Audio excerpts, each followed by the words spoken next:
आपके साथ भी ऐसा होता है कि जब आप सच्चाई से चलते हैं तो लोग आपको छोड़ देते हैं, जब आप झूठ से इनकार करते हैं तो दोस्त पीछे हट जाते हैं, और जब आप ईमानदार से काम करते हैं तो आपको ही बेवकूफ समझा जाता है। क्या आपने कभी ये सवाल खुद से पूछा है, क्या इस दुनिया में सच्चाई की कोई जगह है?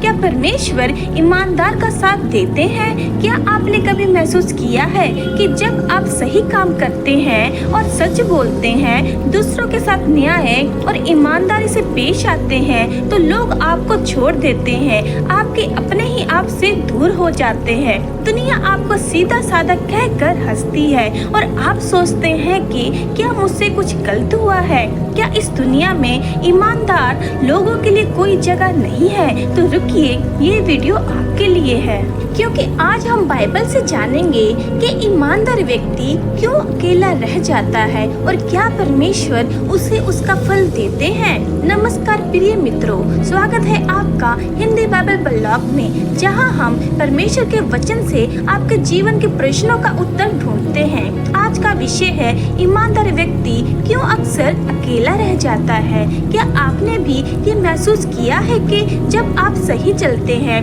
सच्चाई में रहते हैं तो लोग आपको छोड़ देते हैं? क्या ऐसा लगता है कि इस दुनिया में झूठ बोलने वाले चालाक लोग ही आगे बढ़ते हैं और सच्चाई बोलने वाले पीछे रह जाते हैं? अगर हाँ, तो ये संदेश आपके लिए है। अंत तक जरूर सुनिए, क्योंकि आज हम देखेंगे कि बाइबल इस पर क्या कहती है और परमेश्वर ईमानदार व्यक्ति के लिए क्या अद्भुत योजना बनाते हैं। मेरे प्रियो, पहले हम जानते हैं कि ईमानदारी की राह कठिन क्यों होती है। बाइबल कहती है, नीति वचन 29 का अध्याय और उसके 27 नंबर का वचन कहता है, धर्मी जनों के लिए दुष्ट लोग घिरना शपथ होते हैं। जब आप सच्चाई से चलते हैं तो झूठे लोग आपको असहज महसूस कराते हैं, क्योंकि आपकी सच्चाई उनकी चालाकी को उजागर करती है। ईमानदारी एक आईना है जो लोगों को उनका असली चेहरा दिखाती है, और यही कारण है कि सच्चे लोग अक्सर अकेले कर दिए जाते हैं। याद कीजिए यूसुफ को, वो अपने भाइयों में सबसे ईमानदार था। उसने सपना देखा और सच्चाई से उन्हें बताया, लेकिन उनके भाइयों ने उससे जलन की और उसे गुलामी में बेच दिया। वो मिस्र में जेल गया, लेकिन परमेश्वर ने उसे राजा के समान ऊंचा उठाया। उत्पत्ति 50 का अध्याय और उसके 20 नंबर के वचन में लिखा है, तुमने मेरे साथ बुरा करने की योजना बनाई, परंतु परमेश्वर ने उसे भला करने के लिए बदल दिया। आमीन। मेरे प्रियो, परमेश्वर देखते हैं, अगर आप सच्चाई में अटल हो तो भले ही लोग आपको छोड़ दे, पर परमेश्वर आपको कभी नहीं छोड़ते। जैसा कि हम देखते हैं दानियल की ईमानदारी।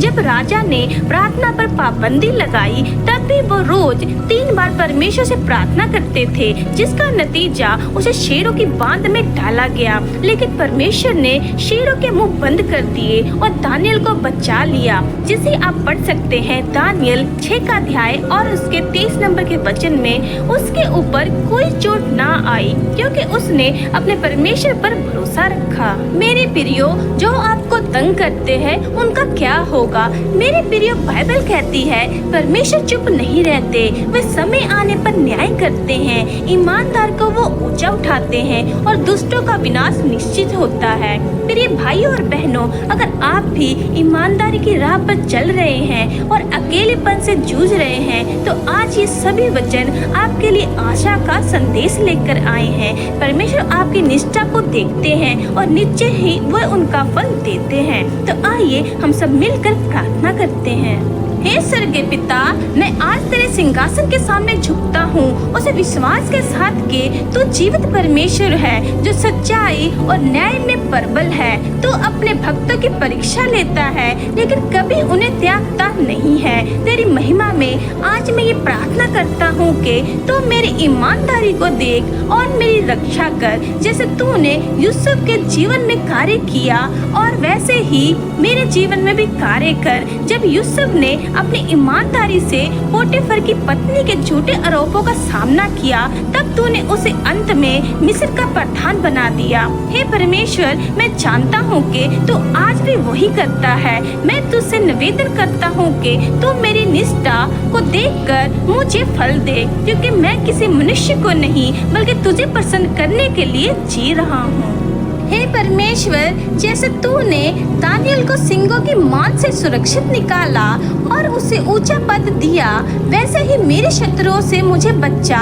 वे मेरे विरुद्ध झूठ बोलते हैं, मुझ पर आरोप लगाते हैं, मेरी छवि को बिगाड़ने की कोशिश करते हैं। लेकिन मैं जानता हूँ कि तू न्याय का परमेश्वर है। तू कहता है कि हे प्रिय, तुम समय पलटा ना लेना, परंतु क्रोध को स्थान दो, क्योंकि लिखा है, बदला लेना मेरा काम है, मैं ही पलटा लूंगा।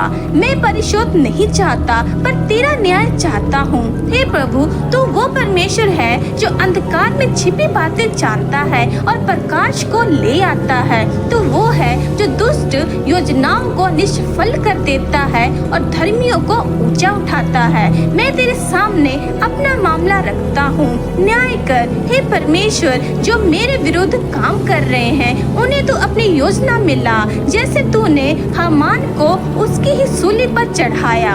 हे प्रभु, जब मेरी आत्मा थकी हुई है, तब भी मुझे दानियल और यूसुफ की तरह विश्वास योग्य बना। हे परमेश्वर, मुझे लालच, डर और झूठ से बचा। हर परिस्थिति में तुझसे डरना सिखा, क्योंकि मनुष्य से नहीं, मुझे तुझसे पुरस्कार चाहिए। जो थोड़े में विश्वास योग्य होता है, वो बहुत में भी विश्वास योग्य होता है। इस वचन को मेरे जीवन में पूरा कर, जो कि लिखा है लूका 16 का अध्याय और उसके 10 नंबर के वचन में। मैं तेरे समय का इंतजार करूंगा। हे परमेश्वर, यूसुफ को वर्षों इंतजार करना पड़ा, दानियल को बहुत बार अकेले खड़ा होना पड़ा, परंतु अंत में तूने उन्हें ऊंचा किया। वैसे ही मुझे भी उठाकर अपने उद्देश्य में प्रयोग कर। आज मैं अपने शत्रुओं को तेरे हाथों में सौंपता हूँ। मैं उनसे बदला नहीं लूंगा, क्योंकि मैं जानता हूँ तू देख रहा है, तू सुन रहा है और तू न्याय करेगा। हे प्रभु, मुझे आत्मिक सामर्थ्य दे कि मैं तुझ पर भरोसा रख सकूं, चाहे परिस्थिति कुछ भी हो। मेरी आत्मा थक गई है, पर मेरी आशा जीवित है, क्योंकि तू मेरा उद्धार करता है। जैसे तूने शद्रक, मेशक और अबेदनगो को आग की भट्टी से निकाला, वैसे ही मुझे इस अग्नि परीक्षा से निकाल और अपनी महिमा दिखा। धन्यवाद प्रभु कि तू मेरा पक्ष ले रहा है। धन्यवाद कि मेरी ईमानदारी तेरे सामने गवाही दे रही है, और धन्यवाद कि तू मुझे अंत में विजयी बनाएगा। यीशु मसीह के नाम में प्रार्थना मांगता हूँ, पिता, इन्हें सुन और ग्रहण कर। आमीन। मेरे प्रियो, आज के इस वचन को और प्रार्थना को आप अपने साथ जुड़े सभी लोगों तक पहुंचाए, ताकि वो भी अपनी ईमानदारी का फल पा सके। और इस वीडियो को ज्यादा से ज्यादा शेयर करें, लाइक करें, कमेंट करें, और हमारे चैनल को सब्सक्राइब करना ना भूलें, क्योंकि हम हर दिन परमेश्वर के वचन से जुड़े ऐसे ही जीवन को बदलने के संदेश लेकर आते रहते हैं। सभी को जय मसीह की। परमेश्वर आप सभी को आशीषित करें। आमीन।